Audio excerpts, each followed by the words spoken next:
Thank you very much for coming to the press conference for Sarah Williams at Kraken Con Fall 2015. Release the Kraken! There, I did it. No one else can ever do it ever. It's mine. It's been done, the joke is said. No, it hasn't. Shh. Not today. It's been done now. You just did it. Yep. Okie dokie. So yeah, if you guys have any questions whatsoever, please do. Please keep it clean. I'll be the moderator for today too. Yeah. Alright. Well, I guess we're just going to dive right into some topical issues. Are you involved with the Performance Matters movement to try and get more rights for voice actors in video games? Supporting. I've been SAG eligible for a while now, but I have not joined yet, so I cannot vote on that matter. But supportive of... There's several issues I think, yeah, I agree with. There's a lot of stuff I can't talk about, though. It's all very complicated. But, I mean, I think Will Wheaton, I think no one's ever heard that joke before. I think Will Wheaton wrote a very good, post about it that explained it pretty well, that I sort of was like, yeah, I agree with that, yeah. Like, yeah, he pretty much covered everything. I thought it was very thorough. I was like, yeah, he's got it all down. That's pretty much what it is. But that's worth reading, because I think he hit all those points pretty well. And speaking of voice acting and video games, you voice Jinx in League of Legends, who is one of the most popular characters in the game from everything I've seen. And I had to confirm that for myself, because I was sort of like, I literally Googled, like, which most played LoL character? And I was like, oh, Jinx is number 8. Okay, cool. So it's confirmed. I'm like, all right then. And what do you think? Oh, speaking of Jinx. Hi there. So what do you think it is that makes the character so appealing to both cosplayers and gamers? She's very different from a lot of the LoL characters, and I think people like that sort of chaotic neutral sort of alignment, if I may go there, because she's not chaotic evil. I don't see that, but she is definitely a chaotic alignment. I'm gonna go with probably neutral, just because she does what she wants to do for fun, and I think people like, if you like characters like Harley Quinn and whatnot, people seem to like that kind of character, and she's fun. It's not. Someone, I like characters who like what they're doing, whether it's horrible things or not, so I think I'm not the only one who thinks that way.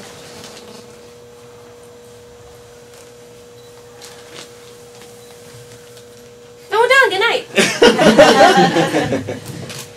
Is this your first time here at in this particular area of California?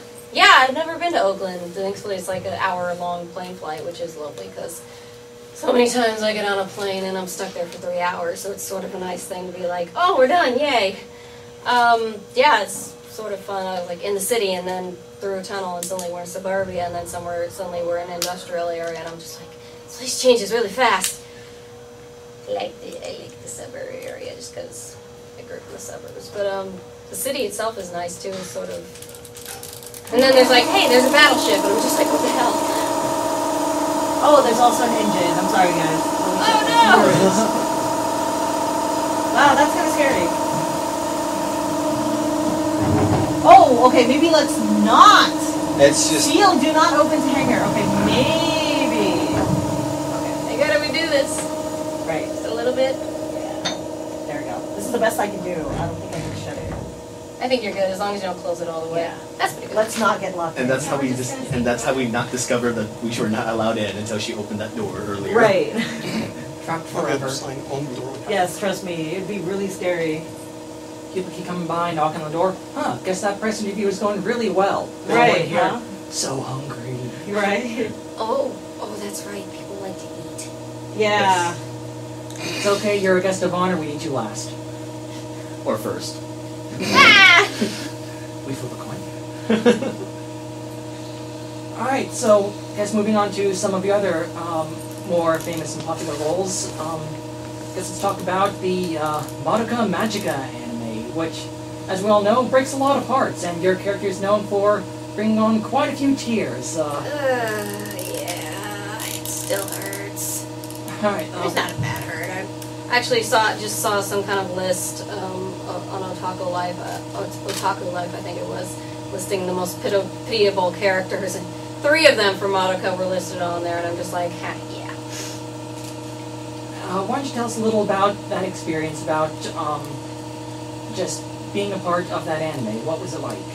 Oh, it's just, God. Like, I knew that was, like, a big thing in the anime world at the time, because it was still very new, but I'd heard buzzes about it. So I was sort of like, okay, cool. And when I got to audition for it, I'm sort of like, that was, like, I didn't get many auditions at that time, so I was like, wow, this would be cool to get.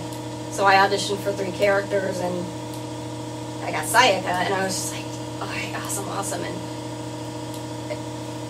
I knew it was big, but I sort of didn't get how big it was going to be until I was in the middle of it. I'm like, this is a really, really good show. I get now what people were talking about, because I had to go do my homework first, and I'm like, holy crap. So, yeah, and that was my first big anime role, too, so that was, gonna remember that in a special place in my heart. It makes me happy inside my heart hole. Well, for the most part, until episode 7 and 8. But yeah, and I love the character, and I love the show, and it was really awesome to get that break fairly early in my career that sort of helped me get recognized. So, yeah.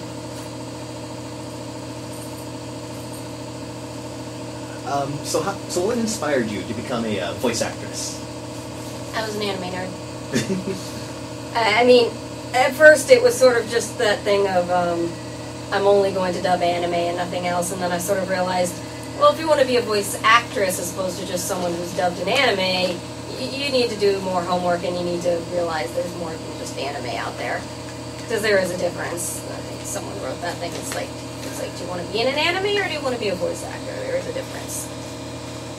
So, yeah, I sort of worked on it more and did some studying and learned about all the other different areas, because I realized, yes, I did want to be a voice actress, because dubbing is awesome, and it is my first love in terms of voice acting, because I love it to death. And I'm always jonesing to go back and do it more when I'm not doing it. But I realize there's a lot of other areas of voiceover that I really do like too, and even the ones I don't like, it's sort of like, this is a career, and sometimes you have to do the less interesting things to do your job. So I think you can find fun in anything if you try. So I don't know, I haven't done industrials yet, and I understand that's like some of the most boring stuff you can do in voiceover. I'm not sure. What's industrials? Industrials are... I'm just curious. So. It's sort of like that really dry stuff, I guess, like there's industrials explaining medical terms and about the medical industry, and I know people have had to figure out how to say like super complicated like medical terms and diseases and stuff for an industrial. It's very, very informational, very straight stuff. And I understand that can be pretty boring. Are there a lot more jobs that way?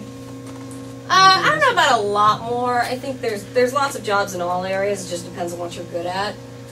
Like me, I don't think I'd be good at industrials because I don't think I have the right kind of voice for it. Okay. But there's some people who do have a very good voice for it, but maybe they're not very good at like character work. It sort of depends, you know. I know there's voice actors you don't even know, like you would never know their name, but they are probably making like 5 times more than I will ever make in my lifetime doing commercials, just doing voiceover for commercials. Yeah. But no one will ever know their names for the most part because we don't tend to look those names up. Hey. Sorry, it's me. That's okay. No, there's the engine's loud. So. It's not there. It's here. Okay. Oh, it's in here. How has the sign is very misleading. Yeah, the sign's How has the fan community been to you so far in your time going to conventions as a guest? Very nice, and I'm sort of surprised actually how decent the internet and fans have been to me, just in terms of the fact that it is the internet.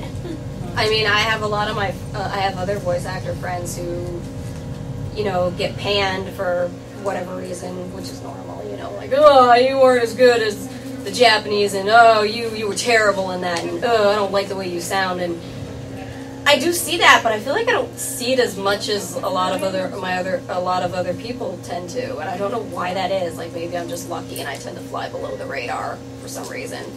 I don't know. I mean, one of the first things maybe I'm just okay with it, because one of the first things I did when they finally announced I was the voice of Sayaka and they released that first trailer, I deliberately went over to 4chan to see what they were saying about me. Because I figured if I can handle what they say, I can handle just about anything. Hello. Oh, there's something going on. This is the press conference. What? This is the press conference room. Okay, so I It's still the guess... screening going. Yeah, go on. Yeah, we're duplexing a lot of the rooms. Sometimes. My apologies. I was like, there's something going What on. was I saying? Oh, right. Yeah. So yeah, it was just that standard. I mean, also because I still cringe at that interview video we did because I had not put on proper makeup and I put on a shirt that made me look icky, and I was like, ew, I look awful compared to everyone else, you know. And they're like, I think there was a comment on YouTube that was like, she looks like a cat lady, and I'm like, aw, but I looked at all those, looked at all the negative words and just dumped all those words, and I'm like, okay, I'm fine with that, because it's like, in the end, it's like, it's not personal. It's just the way the internet works. They can say terrible things about you, and you're just like, well, I know that's not personal because you don't know me, so okay. It's like, it's sort of like, it's like, sadness, my pride, but then I'm like, whatever, back to work. So, but otherwise, yeah, I feel like I don't tend to find it. I'm still wondering if, like, maybe I don't have haters because I'm not relevant yet, and when I finally get a really good hater, I'll be like, yay, relevancy, but yeah, I don't know, it's weird. Everyone, I guess everyone's just been really, feel like I've gotten a lot of support and not a horrid amount of hate. And that's, I don't know why that is, or maybe I'm just not affected by it, but whatever, it's cool with me. Okay, guys, 5 minutes. Oh. Alright, then, are there any roles that you've done that we haven't discussed yet that really stick out to you or meaningful to you as an actor? Well, I loved Metalia from Witch in the Hundred Night because that was the first lead I'd gotten in a game. It's actually my first lead ever at that time. Yeah. And so I was really psyched about that, and I'd been eyeing that game for a while too, and I liked the idea of that character because one, I got to stay in my lower register for once instead of having to go higher pitched, which is not something I normally get to do. And two, she was a horrible person, which was fun as heck to play, like, really, really horrible person, like, trigger warning, trigger warning, trigger warning, trigger warning, all through this game, Oh, wow. And like, I think most people figure out if they wanna keep playing that game within the first chapter. And people understand why. If you play that game, you understand what I'm talking about. But, yeah, that was great, and that was a lovely special thing to me, because I loved her to death. Sorry for the interruption, guys. And Lisbeth was pretty special just because it was really exciting. Like, that show had exploded, and it was really exciting to get into that show. Such an insanely popular show like that, and I was just like, oh my god, I'm a part of this big thing, for an episode, and then they shove me in the back like they do all the other girls who aren't Asuna. It's like, dang it, why am I in the opening if I'm barely there? Curse you, Sword Art. So, Peacock, who was like my first role ever, and again was just special because I loved her to death, and it was like one of those characters that I really, really wanted. But you don't get the characters you really, really want because you jinx yourself if you think that way. Ha ha! Jinx! Because I am, and I win all the sodas. I love that argument. It's the best argument ever. It's like, you can't even jinx me because I am Jinx, so just give me the can of soda already. There's no reason to argue with this. But, yeah, I love Peacock to death. I love all my characters. They're my babies. They go in my little stable inside my head to go play with each other. I'm not kidding. That's a literal mental image I have in my brain of just all my characters running around in my little mind stable and just like, go off, go play. Like, and now you jump in, yay. Is that weird? I don't know. That's weird. Probably weird, but a little weird. We're all a little weird here. Yep. Alright, well, thank you Thank you very very much much. for your time and for being here, and have a great time at Kraken Con. Yay! Thank you guys. Thank you, Chan. Okay, so